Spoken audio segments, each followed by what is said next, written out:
Bonjour à tous, j'espère que vous allez bien. Je vous retrouve aujourd'hui pour une vidéo découverte et favori du mois de janvier. Je commence tout de suite avec la beauté. Mon premier favori est un favori make-up. Alors en fait il s'agit d'un vernis à ongles, c'est le Smoking Hot de chez Essie. C'est celui que je porte là tout de suite, qu'il faut que je refasse d'ailleurs parce qu'il est catastrophique. Et voilà, j'adore cette couleur, c'est un gris foncé qui tire vers le taupe violet comme ça se rapproche du noir sans être un noir. Le pot descend pas mal parce que depuis que je l'ai, je fais que le mettre. Je passe tout de suite au favori soin. Depuis 2 mois environ, j'ai arrêté d'utiliser de l'huile de coco pour me démaquiller. Alors ça veut pas dire que je vais pas recommencer, tout simplement parce que j'avais pas mal de rougeur et je me disais que l'huile de coco était peut-être comédogène. Bon, il se trouve que finalement c'était à cause d'une lessive bio qui me rendait allergique, mais j'ai trouvé une bonne lessive bio maintenant. Et du coup, en attendant, et aussi parce que c'est plus pratique à transporter que l'huile de coco, je suis partie un petit peu de chez moi pendant les vacances de Noël, donc je me voyais mal transporter mon énorme pot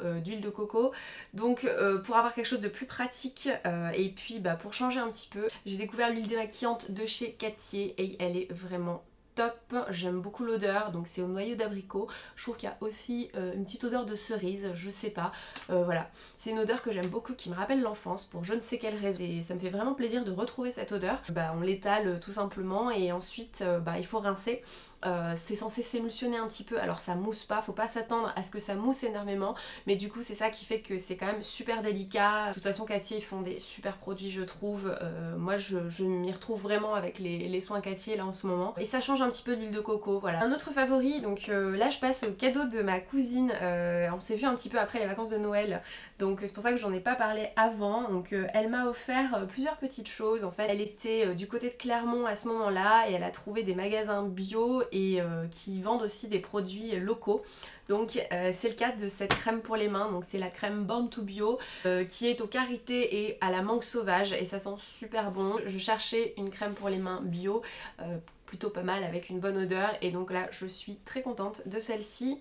Pas sûre que je la retrouve sur Paris, mais bon en attendant j'ai de quoi faire pour terminer l'année. Ma cousine m'a également offert 2 pains de savon. C'est les savons de la marque Les Belles de Savon, donc ça vient de Châteauneuf-les-Bains, donc c'était pas très loin de là où elle était les derniers mois. Et c'est de la Slow Cosmétique, c'est sans huile de palme, c'est avec de l'huile d'olive et de l'huile de coco. Ce sont des super produits avec une composition assez minimale, les odeurs sont vraiment géniales. Donc là j'ai Zélie l'Oriental, donc c'est au patchouli au lait d'amande, ça sent divinement bon, c'est super agréable cette odeur, c'est très féminin, j'aime beaucoup.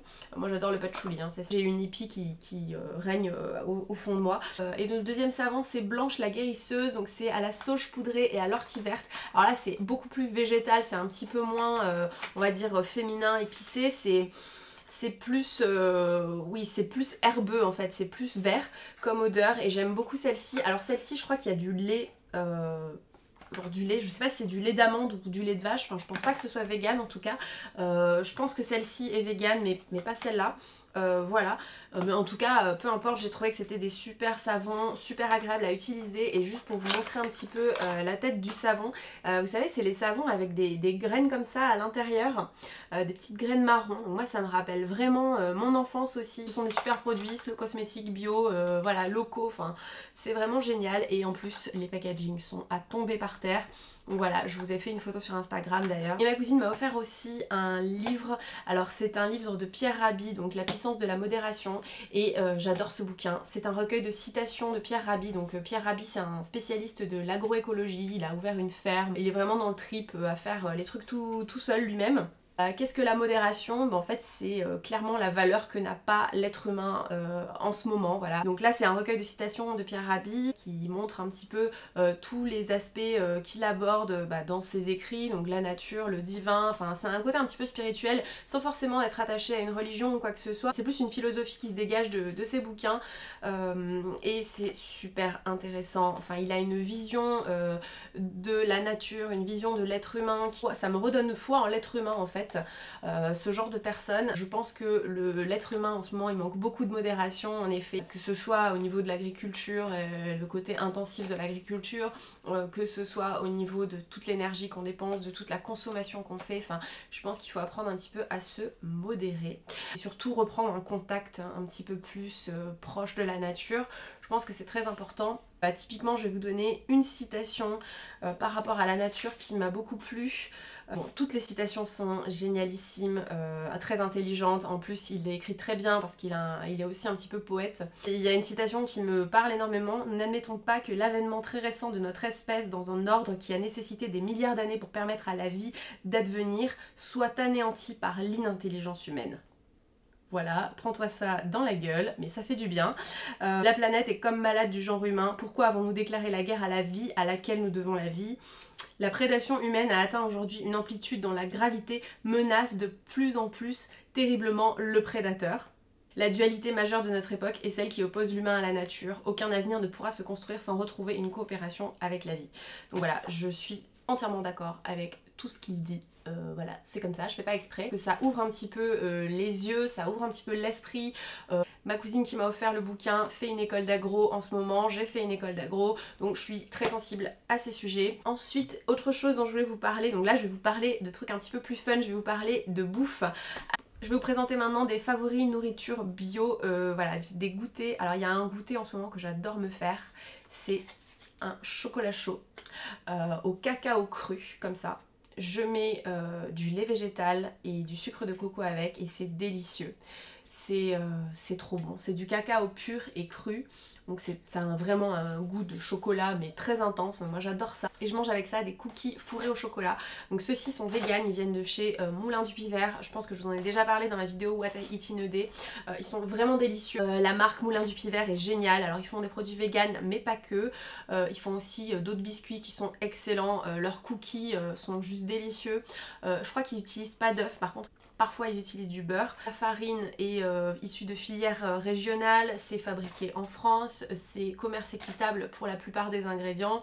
Le sucre de canne qu'ils utilisent n'est pas raffiné, enfin bref. Ces produits, ils ont tout bon pour la santé, pour le goût, pour l'environnement, c'est juste génial. Et autre chose, niveau goûter, enfin en plus là j'ai fait des crêpes pour la Chandeleur, j'ai découvert ce mois-ci une pâte à tartiner bio, donc là je l'ai bien défoncée. En gros, en 2 semaines, je me suis balancé 3 pots. Voilà. Bravo Cyrielle. Donc c'est une pâte à tartiner au chocolat au lait et aux noisettes. Alors c'est pas vegan hein, mais bon prochainement je vais faire ma propre pâte à tartiner vegan. Je vais tester quelques recettes et je vous en reparlerai, mais là c'est pas le sujet, je vous parle de celle-ci. 40% de noisettes. Est-ce que j'ai besoin d'en rajouter plus? Voilà, il n'y a pas d'huile de palme, c'est vraiment une tuerie. Ça coûte quand même 5 € le pot de 200 grammes. Quand tu le vides en 2 jours, voilà, ça craint un petit peu. Mais bon, voilà. Autre chose dont je voulais vous parler, c'est une série. Donc j'ai découvert ce mois-ci la série The Last Man on Earth, donc c'est-à-dire le dernier homme sur Terre. Et donc c'est l'histoire d'un mec qui va se retrouver seul aux États-Unis après une épidémie, voilà, d'une maladie qui a ravagé tous les êtres humains. Donc en fait ce mec va se retrouver seul et il va essayer de trouver des survivants à travers les États-Unis. Donc il va rouler avec sa camionnette et un mégaphone, là un microphone, je sais plus comment on appelle ça. Et il va essayer de chercher comme ça des survivants à travers les États-Unis. Donc il va sillonner tous les États-Unis. Il va s'installer dans une ville, donc c'est Toscane, et il va signaler sa présence donc sur des panneaux sur la route et il va écrire Alive in Toscane, donc c'est-à-dire il y a un survivant à Toscane. Donc voilà pour signaler sa présence potentielle survivant. Ça fait 2 ans qu'il parcourt les États-Unis tout seul, sans trouver personne. Donc je pense qu'au bout d'un moment c'est un petit peu lourd.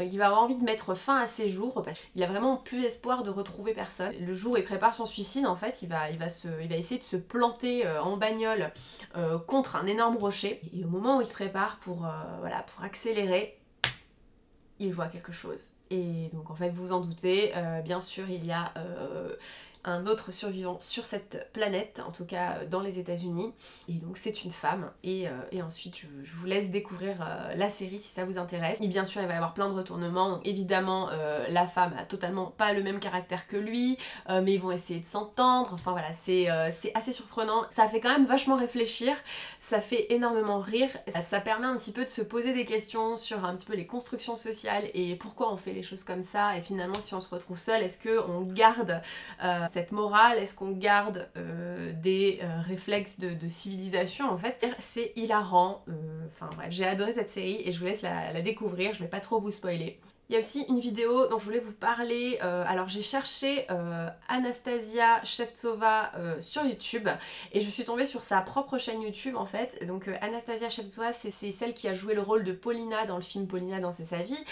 Donc c'est une danseuse russe et elle est juste sublime. Enfin moi voilà, ça y est, je suis tombée red dingue de sa beauté, de la manière dont elle danse. J'adore vraiment sa manière de danser, que ce soit en classique ou en contemporain. Elle a posté quelques vidéos il me semble ces dernières années, bon il n'y en a pas beaucoup, et il y a une vidéo qui s'appelle Lacrimosa, donc c'est une vidéo où elle danse sur un lacrimosa, donc d'un compositeur polonais qui est moderne, je vous mettrai le nom ici, j'ai pas envie de mal dire son nom. C'est le lacrimosa qui est dans le film Tree of Life, que moi j'ai adoré ce film, c'est un de mes films préférés. Cette musique quand je l'entends me fait chialer à mort. Ce film de toute façon m'a fait chialer, et donc pour vous dire, donc cette vidéo de Anastasia Shevtsova qui danse sur ce lacrimosa, c'est juste sublime. Je vous mettrai le lien en barre d'infos.